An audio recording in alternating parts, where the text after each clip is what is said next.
Olá pessoal, muito bom estar de volta aqui com vocês novamente nesse nosso estudo, onde estamos tentando fazer uma pequena introdução ao Novo Testamento, ao Segundo Testamento. Eu, Diácono Luciano, estou acompanhando juntamente com vocês esses nossos estudos. E hoje vamos dar continuidade à nossa discussão do nosso último encontro, falando sobre a tradição oral do Evangelho, como que se deu essa tradição oral, como que o Evangelho, como que o Novo Testamento inteiro, como que ele se transforma em tradição oral primeiramente para depois vir a ser tradição escrita, assim como aconteceu com o Antigo Testamento. E dando continuidade então ao que nós estávamos observando na aula passada, no nosso encontro passado, vamos falar então hoje um pouquinho mais, tentando concluir essa fase dos nossos estudos sobre essa tradição oral. E hoje eu gostaria de me aprofundar com vocês, dizendo que nos primeiros anos da igreja cristã, o Evangelho ele realmente foi transmitido e preservado oralmente. Ele era transmitido boca a boca. Nós chamamos no hebraico, como falamos a semana passada, no último encontro, Torá P al P, boca a boca. Então é no boca a boca que vai sendo transmitido, que vai sendo contado essa história. Então, como os primeiros discípulos esperavam para logo, breve, a volta de Jesus, a volta do ressuscitado, eles não sentiram nenhuma necessidade de escrever uma narrativa do testemunho apostólico de Jesus. Ninguém estava pensando que Novo Testamento, que aquelas histórias que estavam sendo contadas, que isso viesse a ser Sagrada Escritura, que isso se tornasse depois para nós Novo Testamento. Não se tinha essa pretensão, não se tinha isso na cabeça. O que se tinha na cabeça do povo é que Jesus logo voltaria. Afinal de contas, foi isso que ele pregou. E se ele vai voltar logo, não temos a necessidade de escrever algo que vai se perpetuar no tempo e na história. Foi somente depois que os apóstolos e outras testemunhas começaram a morrer, ou ser mortos, serem assassinados, que se sentiu a necessidade de preservar de forma escrita o teor do ministério de Jesus. Então, depois que passou muito tempo e que aqueles que foram testemunhas oculares, aqueles que caminharam com Jesus, começaram a morrer, o pessoal começou a ver a necessidade de colocar isso por escrito. Afinal de contas, Jesus está voltando, mas quando vai ser essa volta? Vai que demore. E se vai demorar, como é que eu posso, então, manter viva todos os ensinamentos que foram passados por esse Jesus?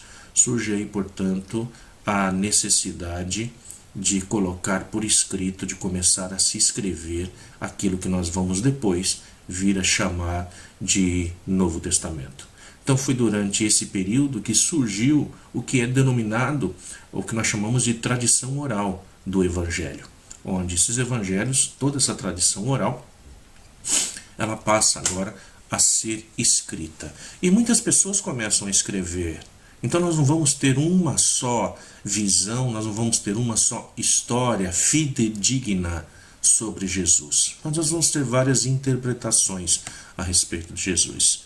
E esses textos ou esses fragmentos vão sendo escritos em várias partes da região conhecida daquela época, não somente na região de Jerusalém, mas em várias partes dentro do Império Romano. Então, tendo-se aí, a partir de agora, então, um Segundo Testamento, vamos dizer aí, contendo 27 livros, que são reconhecidos como testemunho autorizado dos apóstolos e também da igreja primitiva, vai surgir um problema. Se estão escrevendo textos em todos os lugares, nós vamos ter textos muitas vezes conflitivos e até mesmo diversos. É o problema, portanto, com o texto dos próprios livros. Nenhum dos manuscritos originais, aqueles mais antigos, nenhum deles sobreviveram. E os manuscritos existentes têm uma diferença textual. Então, imaginem vocês, nós temos aproximadamente 4.800 cópias em grego de várias partes do Novo Testamento. E em nenhuma dessas cópias, dessas 4.800, não existem duas que sejam exatamente iguais, que falem a mesma coisa.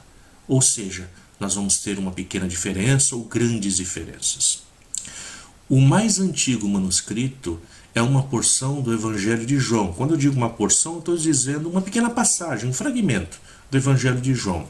Lá no capítulo 18, onde nós vamos ter o versículo 31 e 33 e o versículo 37 e 38.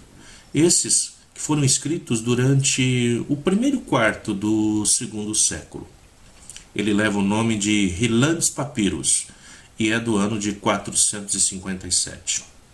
Então, para vocês verem, os manuscritos mais confiáveis datam do terceiro e quarto século. Os originais se perderam. E muita coisa depois vai sendo cópia da cópia e vão sendo acrescentado ou tirando coisas dependendo da situação em que se está vivendo aquele que está escrevendo. E nós não podemos esquecer de uma grande dificuldade que teve nos primeiros séculos, portanto, ou mesmo no primeiro século da Igreja Cristã.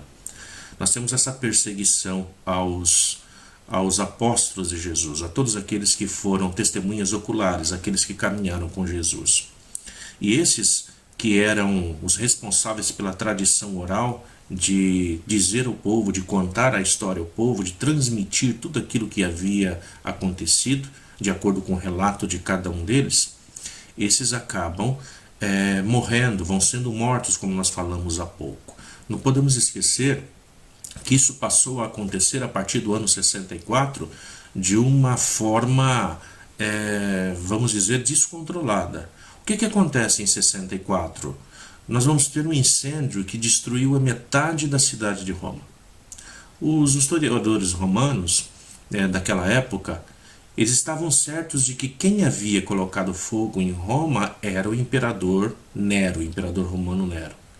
E Nero, para poder escapar dessas acusações, o que ele vai fazer? Ele vai colocar a culpa em cima de um grupo de pessoas. E quem são esse grupo de pessoas? São os cristãos. Então, naquela ocasião, os cristãos de Roma estavam sob essa suspeita de serem canibais.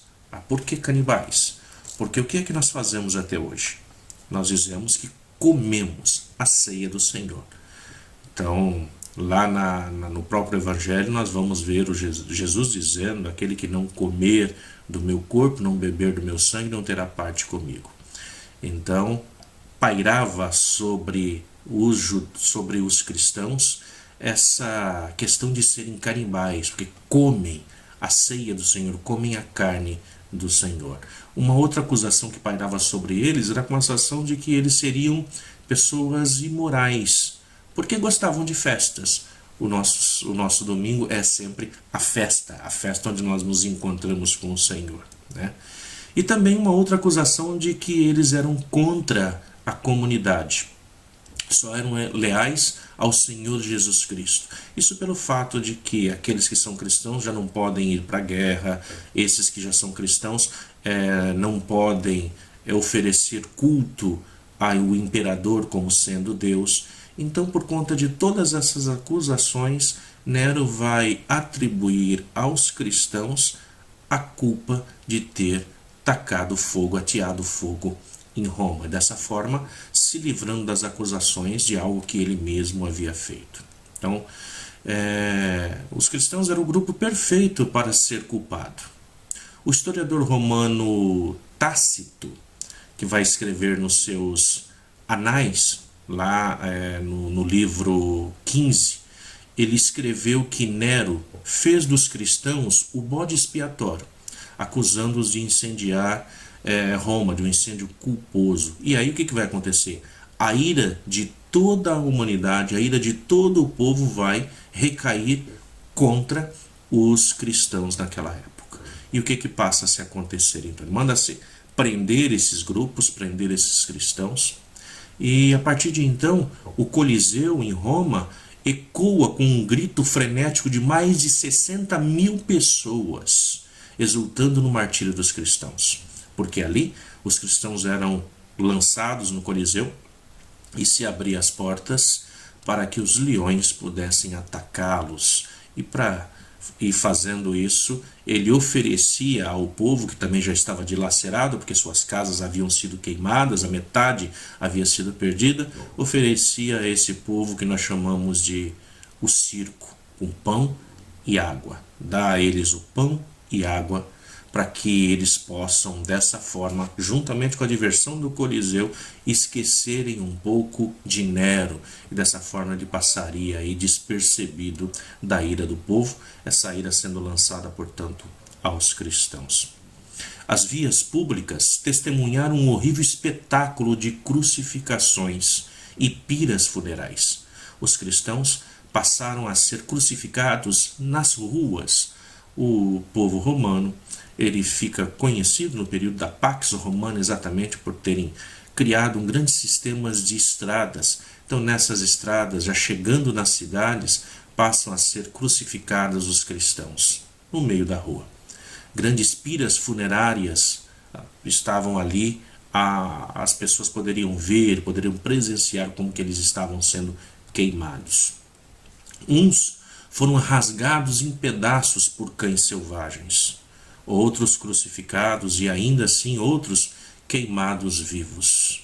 Nero, dentro dos seus jardins, ficou conhecido por, durante a noite, amarrar os cristãos em postes, e para que ele pudesse apreciar a beleza do seu jardim durante a noite, mandava que lançasse azeite sobre esses cristãos que ali estavam amarrados e ateava fogo.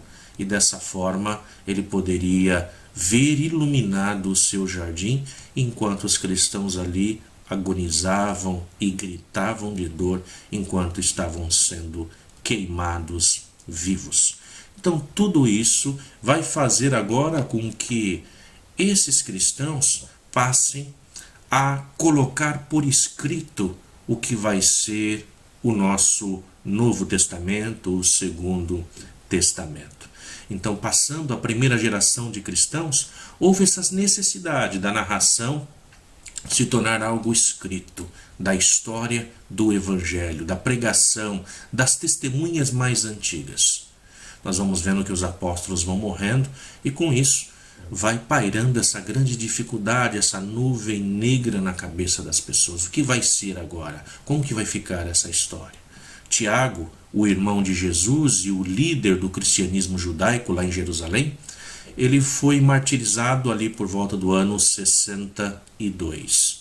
Com a morte também de Paulo e também de Pedro, lá por volta de 64, 65, que se sente, portanto, a grande necessidade de fazer um relato, um escrito do mistério de Jesus, antes que todos os apóstolos morressem, e que dessa forma a igreja fosse deixada sem um conhecimento íntimo acerca da vida e do ministério de Jesus.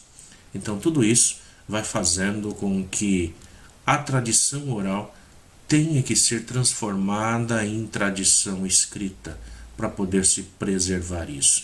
Nós vamos ver mais à frente, quando nós estivermos estudando também os evangelhos, e entre eles o evangelho de Marcos, essa grande necessidade, porque muitas das pessoas, os novos cristãos, aqueles que estão aderindo ao cristianismo, começam a se questionar: será que vale a pena seguir esse Jesus? Frente a tantas dificuldades, frente a tantas matanças, as pessoas perdendo suas vidas de graça, por nada, todas as maldades do mundo sendo atribuídas aos cristãos, será que vale a pena continuar seguindo Jesus? Essa era uma das grandes inquietudes da mente humana na época em que os evangelhos, pelo menos o evangelho de Marcos, está sendo escrito.